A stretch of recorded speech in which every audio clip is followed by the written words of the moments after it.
Hello and welcome to my nature diaries. I'm going to be showing you today as I journal this spring flower a tool that is simple and effective to help you visualize a layout and thus improve your composition. At least that's what I'm hoping it'll do for you. And it's very simple and cheap. And it's simply this, yes, a piece of paper. With these squares and rectangles, I think this is a simple tool to really help improve your layouts and composition. So let's get started. I just have a piece of cardstock here, and I would advise using printed or something that has color to it, especially if you're working against a white background.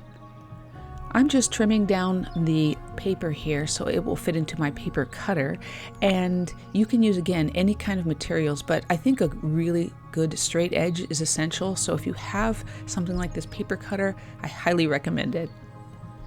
What I did was I just cut a series of squares and rectangles and even really long, thin rectangles to create shapes in order to give me an idea of how to compose my nature journal.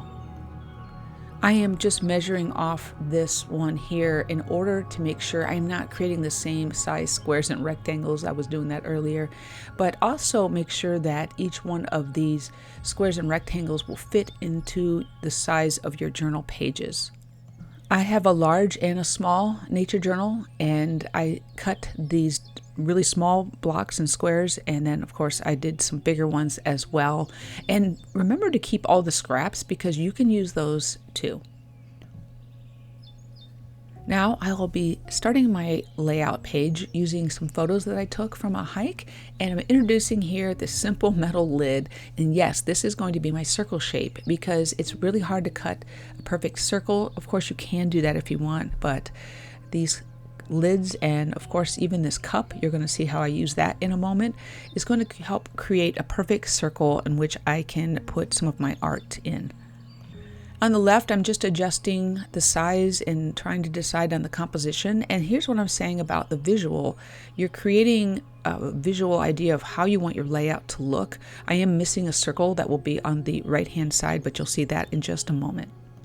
I am adding a border in my nature journal, so you want to take those measurements into account when you make your layout. Using an HB pencil, I'm going to go ahead and trace the outline of these shapes, and I'm going to bring this cup in and use that bottom circle to create a second circle for this particular layout, and you might have noticed it in the beginning how I did draw that. The important thing to remember when using these rectangles and squares is that they're meant to be a guideline or a way to be able to see where you want your drawings or even your text.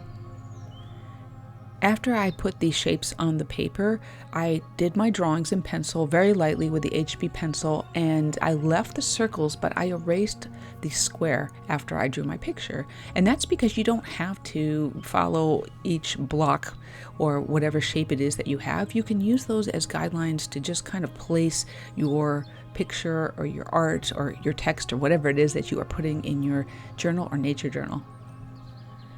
So you can see I left the circles to the right, and then on the left-hand side, I got rid of the box or the rectangle.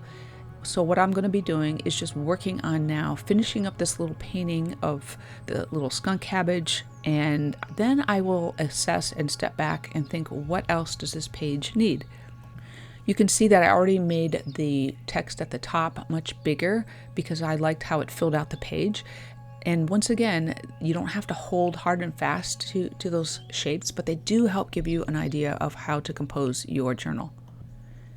On the image on the left-hand side, I realized I wanted more details, and I wanted the actual painting to flow into even the next page a little bit more, just to kind of create continuity. And that's what I did here, you can see. Using those little shapes can help you, once again, begin with your layout, and you can always, if you're not sure how something's going to look even midway through a composition, you can experiment by adding more of those rectangles or squares even as you are painting. With my nature journal, I always create space for text, and I go ahead and pre-line my pages because this is another way for me to compose and make the layout look more pleasing. Not only does lining your paper help you write straight, I believe it also helps, again, to compose what your layout and your journal pages are going to look like by seeing the lines and visualizing the writing before it's there.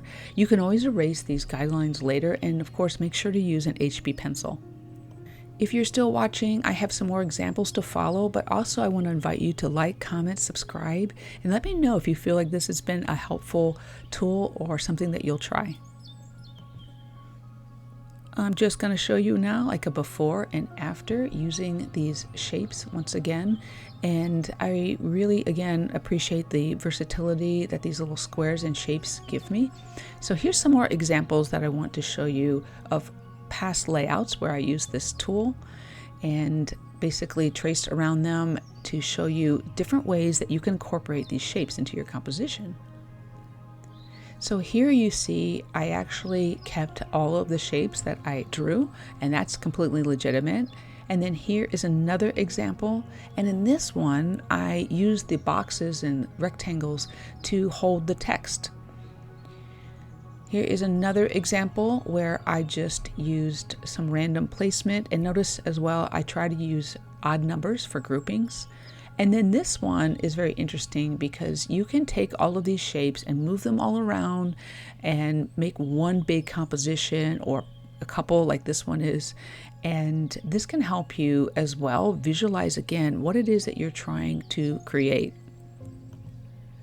I feel like these shapes can really help you, whether you're a beginner or you're an expert in art, to be able to visualize a layout and maybe try something and experiment in a safe way with a layout that you wouldn't have done before. Just another reminder to like, comment, subscribe, and share, and let me know if you think this will help you at all. You are amazing and creative. Till next time, bye.